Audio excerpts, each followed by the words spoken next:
ayan guys, update na natin kung anong araw ngayon. May 26, 2024 kung saan soft opening tayo ngayon ng Diwata Paris dito sa Quezon City. So itong tinatayuan ko ngayon, ito po yung Morning Star Street sa Sunville Subdivision. Tapos narito yung entrance natin, dito yung Diwata Paris Overload. Ayan, dito po yung Diwata Paris Overload. So ito yung gate, i-place ko lang sa inyo, tapos papasok tayo dun sa loob. Doon pa talaga sa loob yung pwesto natin. So pakita na natin guys. Let's go!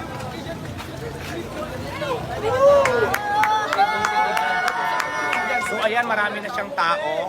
Actually, hindi pa tayo grand opening ngayon na. Maraming salamat kasi sa opening pa lang natin, wala pa tayong tinda. So marami pa rin tao kung nakikita, puno pa rin.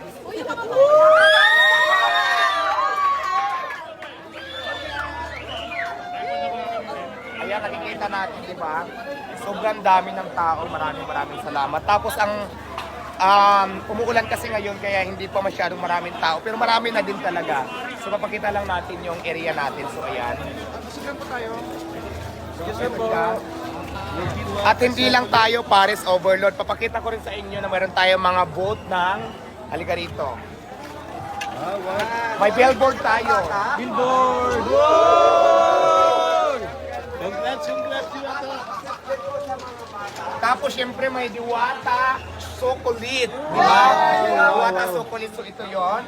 Pwede sa mga bata. Tapos syempre meron din tayong guys, grabe ibang klase na si Diwata. Diwata Hotdog Overload. O, di ba? So ayan, dito pa tayo mayroon pa. Okay, sundan. Meron din tayong Diwata Family Chicken. So ito ang itsura. So, meron din tayong Diwata Spaghetti Overload. Wow. So ayan, magbubukas yan sa Junto sa grand opening natin.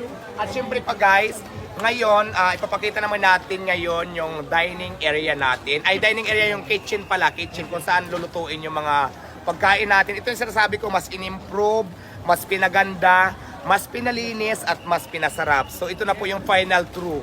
Charing, dito na tayo. So, asa na yung aking cameraman? So, ayan, dahan-dahan lang sa pagpasok, baka magtangayan yung mga ano. Papakita ko lang sa inyo yung mga gamit natin. So, ngayon, nag-prepare kami para naman sa mga bisita. So, mayroon kaming hinanda na catering muna kasi di ba hindi pa naman tayo magbubukas. Pero may mga menu din dito na Paris tulad ng sineserve natin sa Pasay. Pero hindi pa masyadong marami kasi papatikim lang natin sa lahat ng tao nandito ngayon. Yung magkakasya lang. Kaya nga po, importante kanina sinasabi namin mag-register bago pumunta kasi soft opening pa lang naman natin para lang mabudget natin kung gaano karami yung tao. Kaya importante yung nakalista. So, ito na. Papakita ko muna sa inyo yung mga gamit natin, yung mga pinaglulutuan, yung kitchen natin. Ito sa public to para makita nyo gaano kalinis, gaano ka in-improve ni Diwata Paris. So, let's go. So, ayan guys. Sa kitchen, makikita nyo po, mayroon tayong Diwater. Galingan! Diwater. Tapos Nice. syempre guys, napakaganda po ng ating mga kaldero. Huwag magtulakan. Ito siya. Siguro yung iba na lang, dyan na lang siguro yung iba, kasi baka hindi na magkasya dito. Text na lang natin. Ako na lang muna ang papasok, dyan na lang iba, para hindi tayo magkasya lahat. So ito na po yung mga lutuan natin ng mga sabaw. Puro stainless po yan lahat. Talagang ginastusan po namin talaga. Tapos, mapakita natin yung siguro baka mag-anuhan na magkalaglagan. Ayan po, text natin yung mga gamit natin gaano ka high-tech na yan. Ayan po. Yung mga kalan, ayan. Puro po high-tech na mga gamit natin. So ito. Tapos ito yung gandahan lang po yung ihawan.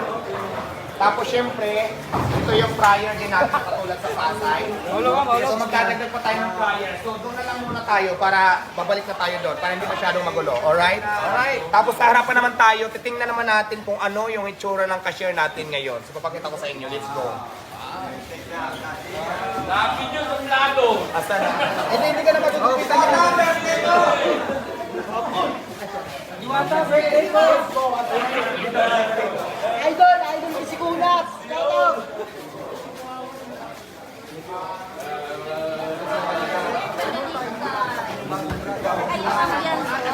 Oh, tika lang. Oh, excuse me. Up. Up. Asa na yung videographer ko?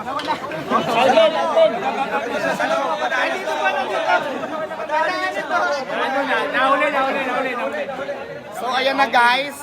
So picture na ate, sige na. So ayan na guys, yung cashier natin, systematic na tayo. Meron na tayong POS. Ayan, POS siya.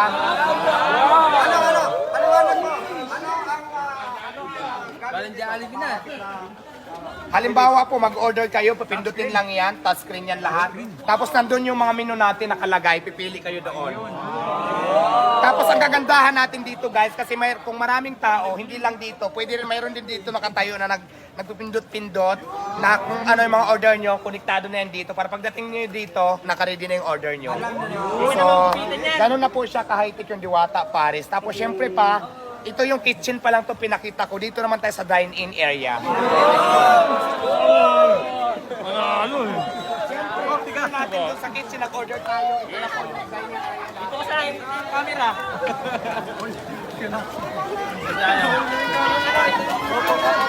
Diwata! Dito na lang muna tayo kasi maraming visitors so nakahiya naman magkuluhin natin sila.